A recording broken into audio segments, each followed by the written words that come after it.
Começando agora, então, um novo capítulo do livro e da vida, né? Memória e saudade.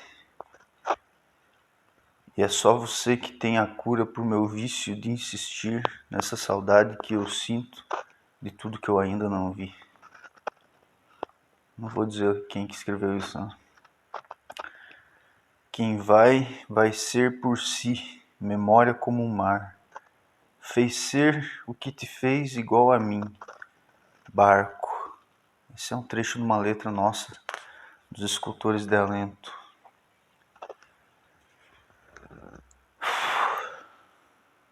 Um 1.10 As primeiras memórias, memória de dor, de prazer e memória de objetos. 1.13 Memória é aquilo que permite que a flecha do sentido da vida possa ser apontada para a frente. 2 Saudade é a esfera, ó, me batendo, né? Saudade é a esfera onde se encontram dois ou mais corações ausentes. 2.1 Saudade é a doce e amarga confirmação de uma ausência. 2.2 Pensar contudo na complexidade daquela saudade que se sente de alguém quando esse alguém está presente. Já sentiu saudade de alguém quando essa pessoa está do teu lado?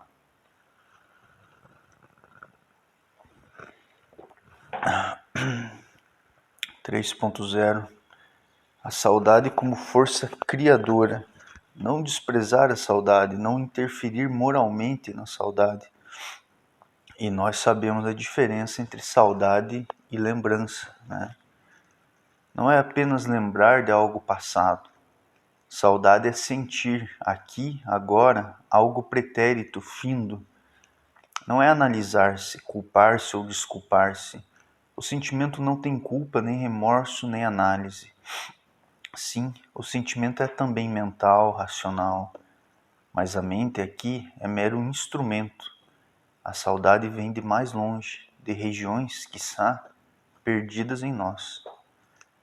E a saudade é essa força que a força quer instaurar algo acabado, talvez deva ser usada nas lutas, sobretudo em causas consideradas impossíveis, pois a saudade tem essa característica de desconsiderar limitações.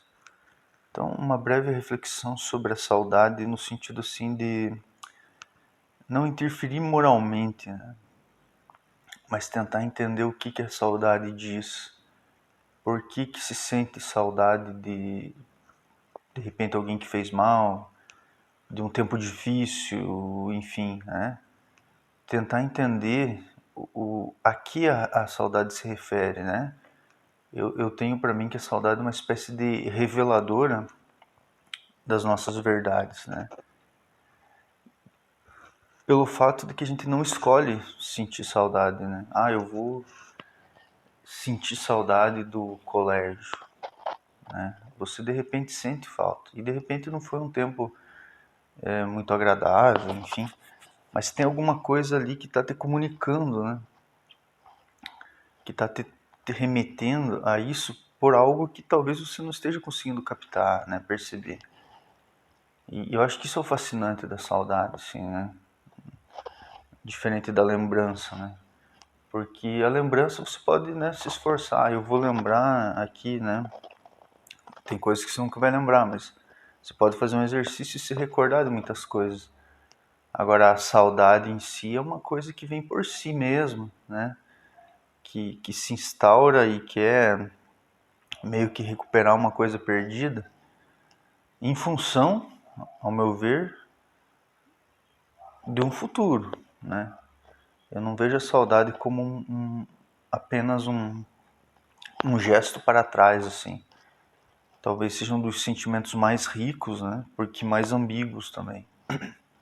Justamente carrega em si, né, o passado e o futuro, né? 3.0.1 E por ser assim tão forte, a saudade fortalece aquele que a sente profundamente. 3.1. Na multidão, a ausência de alguém é menos notada. É quando então menos se é necessário e menos, na verdade, se está presente. A solidão nos exige, nos impõe presença. Então veja como é interessante, né? As pessoas buscam tanto a multidão, seja em onde for, seja numa rede social, seja uma multidão física mesmo. Então lá a ausência de alguém é menos notada, né? Então é quando você menos é necessário e menos, portanto, está presente, né? Então a solidão, ela nos exige a nossa própria presença. Por isso que essa exigência muitas vezes não é atendida. Então a pessoa está sozinha, sente esse convite da solidão, né, para que esteja presente e foge, né?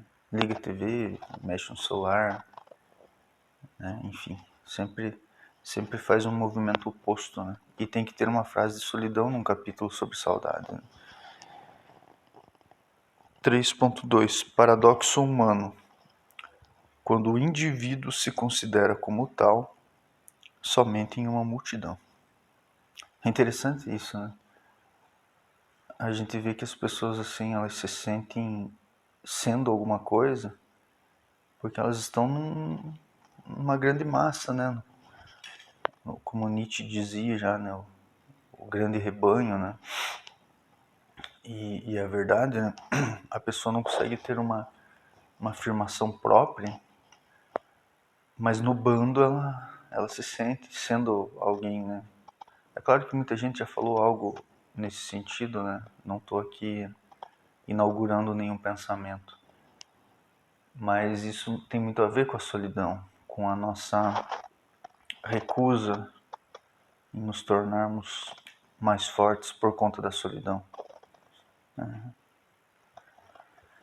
3.3 Os que não têm força suficiente para incomodar-se com alguém, para perder sono, perder tempo, os que de bom grado são de todos e todos de algum modo lhe pertencem, eis o que vemos constantemente em nosso tempo.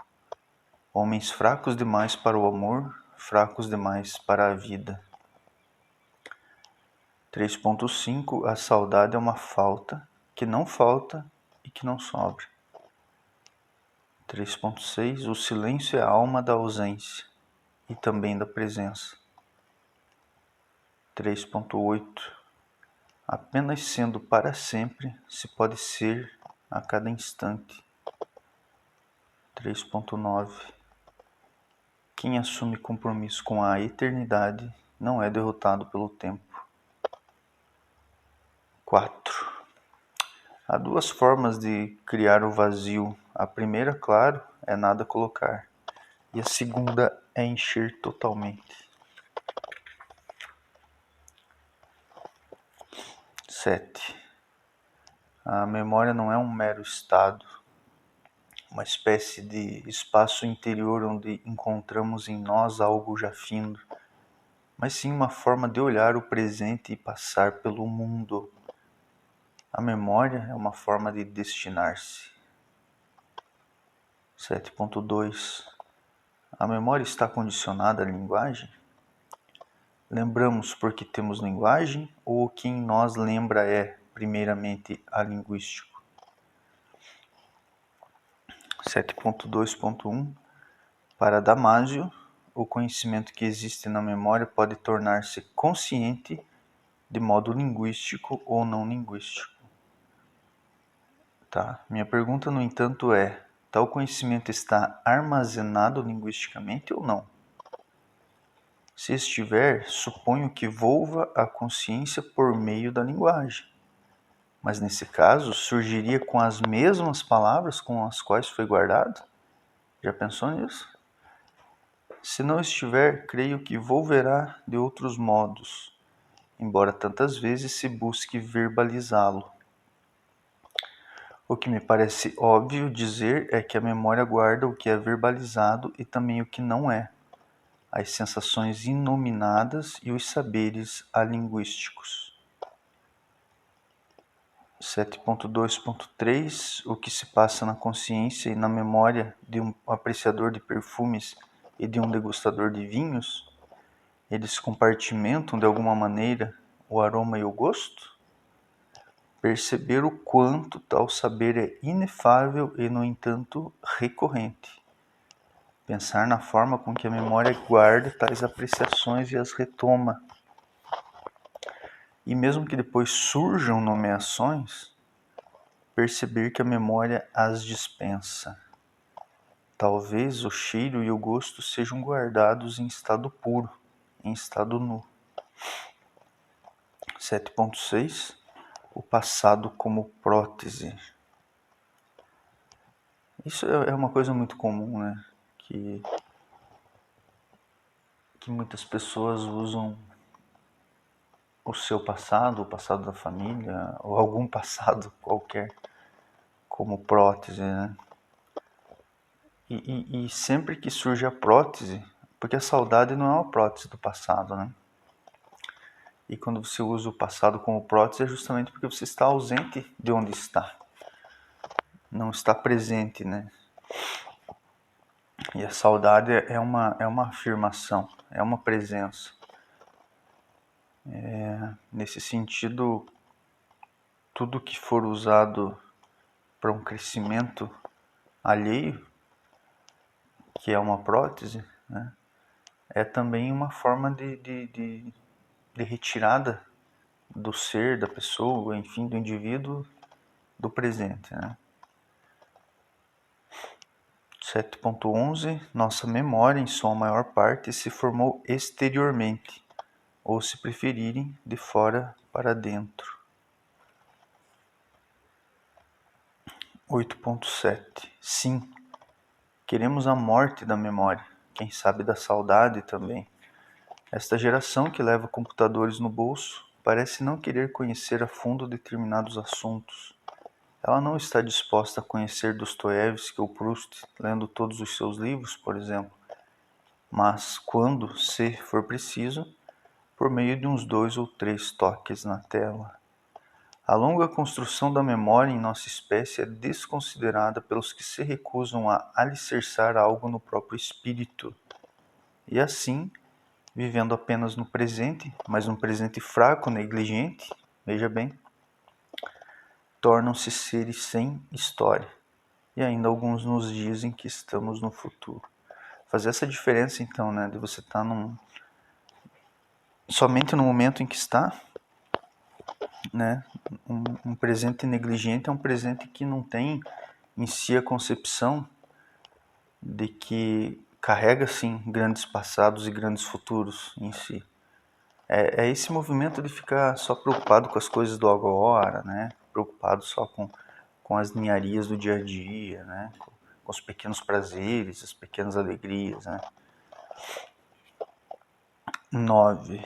Quando pensamos a respeito do passado, o vemos como uma espécie de unidade, aquele ano, aquela época. E esquecemos que o passado é apenas feito do que é feito o presente. Instantes, pequenos instantes, muitas vezes ou sempre, desconexos uns dos outros, quase que independentes. O tempo, em sua essência, é descontínuo. Quem o aglutina é o homem. O tempo é, de certa forma, aforístico. Eu gosto desse pensamento meu, que o tempo é aforístico, né? Todo o grande tempo talvez seja um aforismo, né? E saber fazer essa leitura é também transformar a vida num aforismo. E entender que, sendo breve, se torna duradoura, né? Talvez não, né? Com certeza entre os textos mais duradouros estão os aforismos, né? Dos pensadores, dos poetas, enfim. Então isso é uma coisa que seduz, assim, né? 9.1 Medimos o passado e o futuro, mas não se pode medir o presente. 10.1 Há subjetividades que usam outras como prótese. Quando alguém crê que é outro, pensa que é o ator, o herói, o pai, etc. Enfim, quando não se basta e precisa que outro lhe dê amor em vez de amar, Quando precisa que o outro faça um gol para se sentir feliz, porque por si mesmo não é capaz. Quando o filme tem o final que sua vida não tem, afinal. Deixa eu ver o que tem pra frente. De repente eu posso dividir, né? Fazer uma divisãozinha. É isso aí, vamos dividir. Repartir o tempo e o livro.